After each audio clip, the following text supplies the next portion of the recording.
Kita ke sorotan lain, saudara. Puluhan ribu keluarga yang mengungsi akibat serangan Israel di jalur Gaza Utara kesulitan mendapatkan tenda pengungsian. Kebutuhan dasar ini berubah menjadi barang mewah karena kelangkaan, lonjakan harga, dan distribusi bantuan yang terganggu. Di Gaza Selatan, tenda kini menjadi komoditas penting di pasar yang kacau akibat blokade. Kenaikan harga yang tinggi membuat banyak keluarga kehilangan harapan untuk memperoleh tempat berlindung.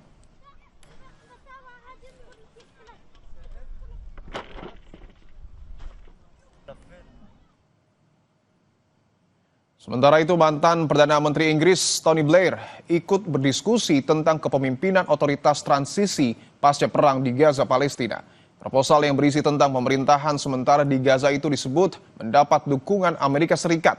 Dilansir oleh BBC, Minggu waktu setempat, proposal yang kabarnya mendapat dukungan dari Gedung Putih itu disebut akan menempatkan Blair sebagai pemimpin otoritas pemerintahan yang didukung oleh PBB dan negara-negara Teluk sebelum menyerahkan kendali Gaza kembali kepada Palestina.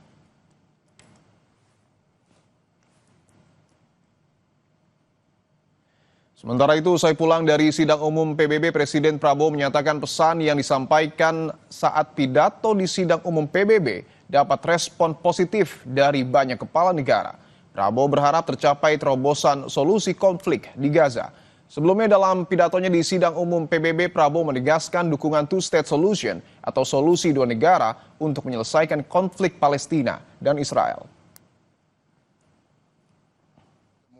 Pertemuan di PBB sangat produktif. Saya kira juga pesan-pesan yang saya sampaikan dalam sambutan saya di PBB juga diterima dengan positif oleh banyak pemimpin. Saya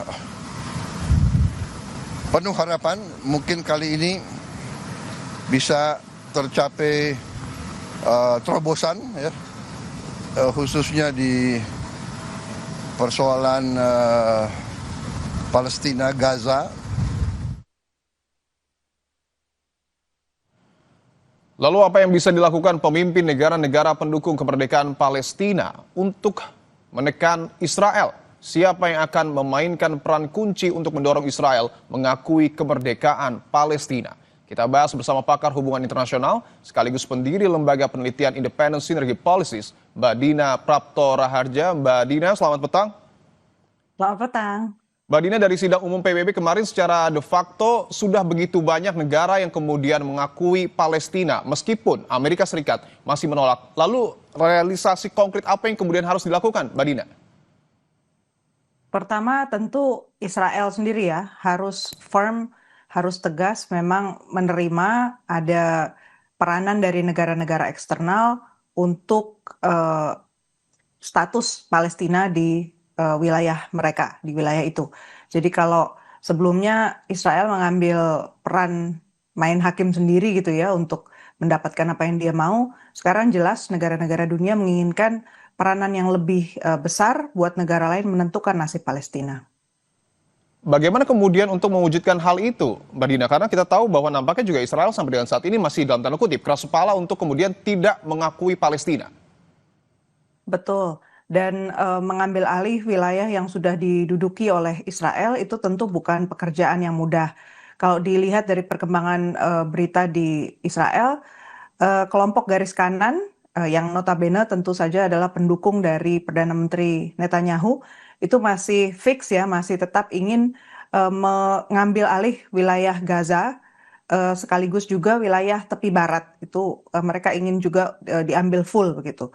Meskipun Donald Trump sudah mengatakan tidak gitu ya, Amerika Serikat jangan sampai itu terjadi, berarti masih ada aspirasi dari wilayah Israel untuk tetap kekeh ya, kukuh pada kemauan tersebut. Bahwa kita tahu juga sejumlah negara Eropa bahkan Inggris juga nampaknya sudah mulai mengakui Palestina, tetapi Amerika Serikat belum. Apakah artinya negara-negara ini harus mendesak Amerika Serikat untuk kemudian mendukung Palestina?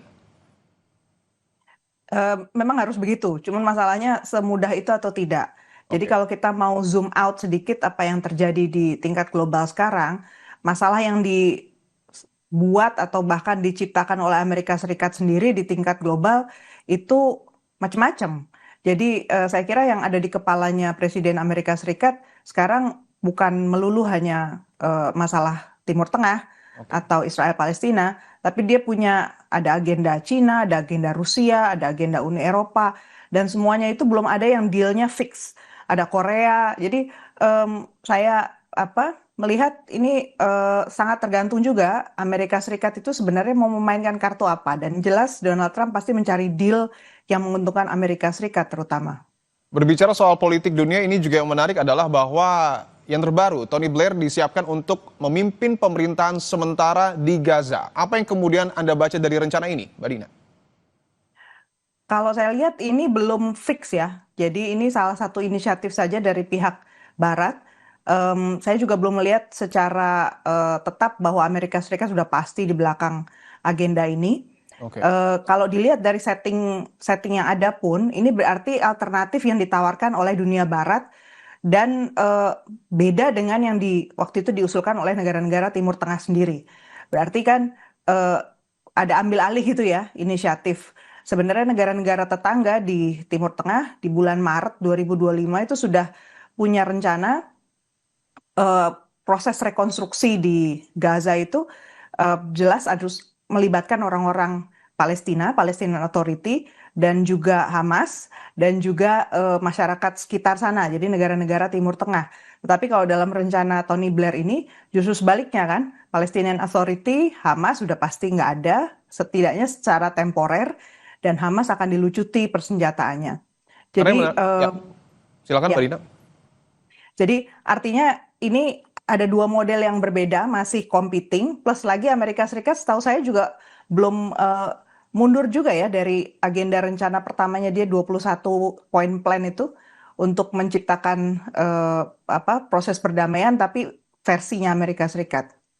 Oke, menurut Anda siapa yang memiliki peran penting ataupun posisi yang paling kuat untuk kemudian mendorong Israel agar juga mengakui Palestina? Negara mana, Mbak? Yang pasti Amerika Serikat, tapi juga Inggris itu punya peranan penting di sini. Kalau negara-negara Eropa yang lain saya lihat belum ada yang bersuara ya. Padahal penting juga mereka bersuara, posisi mereka itu lebih dari sekedar memberikan pengakuan, misalnya dari Macron gitu ya. Posisi mereka ini sebenarnya di mana? Karena tindak lanjutnya adalah follow up-nya untuk menciptakan stabilitas di sana. Otoritas manapun yang diberi kepercayaan untuk berproses ya, menciptakan governance yang baru, tata kelola yang baru, itu harus mendapatkan kepercayaan dari bukan hanya orang Palestina, tapi juga Israel dan juga negara-negara di sekelilingnya, karena stakeholder-nya atau pemangku kepentingannya kan di sana ya. Karena yang kita tahu juga kurang lebih sudah terdapat 157 negara ya Mbak yang mendukung Palestina, termasuk juga negara-negara Eropa yang tadi Anda sebut belum bersuara. Apa yang kemudian harus dilakukan agar realisasi penanganan konflik di Gaza ini terwujud? Satu, senjata. Jadi rupanya yang bersepakat untuk menghentikan memberi senjata kepada Israel itu belum semua atau belum yang utama. Negara-negara Eropa yang sampai sekarang belum mengakui kedaulatan Palestina seperti misalnya Jerman, kemudian Italia, notabene negara-negara besar di Uni Eropa itu masih tetap dalam posisi ingin mengirimkan uang dan senjata kepada Israel. Demikian pula Amerika Serikat. Artinya selama Israel masih punya alat untuk melakukan kekerasan dan melakukan apa yang dia mau, bisa jadi jalan masih berliku. Kalau untuk peran Inggris, Prancis, dan mungkin Tiongkok, Mbak, apa yang kemudian bisa dilakukan untuk menekan Israel? Satu-satunya itu senjata dulu, kemudian yang kedua tekanan ekonomi. Jadi kita juga harus ingat bahwa yang kita hadapi ini bukan satu grup saja ya di Israel. Israel itu juga yang sedang berkuasa ini garis kanan. Kita tahu di garis kirinya Israel juga sebenarnya ada kelompok-kelompok Arab. Kemudian masyarakat Israel juga sudah cukup banyak yang menunjukkan sikap tidak setuju terhadap Netanyahu. Jadi kalau kita mau menggunakan berbagai macam cara untuk menekan Israel, sebenarnya kita harus masuk dari berbagai lini ya. Oke, tadi Mbak Dina juga sempat menyebutkan bahwa salah satu langkahnya adalah melakukan tekanan ekonomi. Konkretnya seperti apa Mbak yang bisa dilakukan oleh negara-negara yang kemudian sudah mendukung Palestina untuk menekan Israel? Israel itu merupakan mitra dagang penting untuk banyak negara di Eropa, termasuk juga dengan Inggris, termasuk juga dengan Amerika Serikat. Memang senjata itu salah satu produk utama mereka, tapi juga ada teknologi dan juga ada sejumlah barang mewah yang basisnya teknologi ya, yang diekspor oleh Israel. Sebenarnya yang diharapkan misalnya dari negara-negara Uni Eropa adalah mereka segera mereview dan menghentikan berdagang dengan Israel, sama seperti halnya mereka pernah memberikan sanksi kepada Rusia, mereka harusnya melakukan hal yang sama karena Israel sama-sama telah melanggar international law atau hukum internasional. Kenyataannya di sini belum nampak ada kesamaan cara pandang di antara negara-negara Uni Eropa, double standard begitu. Oke, mungkin ini akan menjadi pertanyaan terakhir Mbak Dina, bahwa kita tahu juga di sidang umum PBB, Presiden Prabowo menegaskan two-state solution. Sejauh mana pernyataan Prabowo ini akan didengar dan dipertimbangkan oleh negara-negara lain? Two-state solution itu konsisten ya disuarakan oleh bukan hanya Indonesia tapi juga negara-negara lain di Timur Tengah, dan seharusnya tetap kita jaga, tidak boleh dinegosiasikan begitu. Memang dua negara itu harus ada, tapi tentu saya memberi catatan khusus ya. Hanya dengan memberi tempat saja itu kita tidak boleh memberikan impunitas kepada genosida.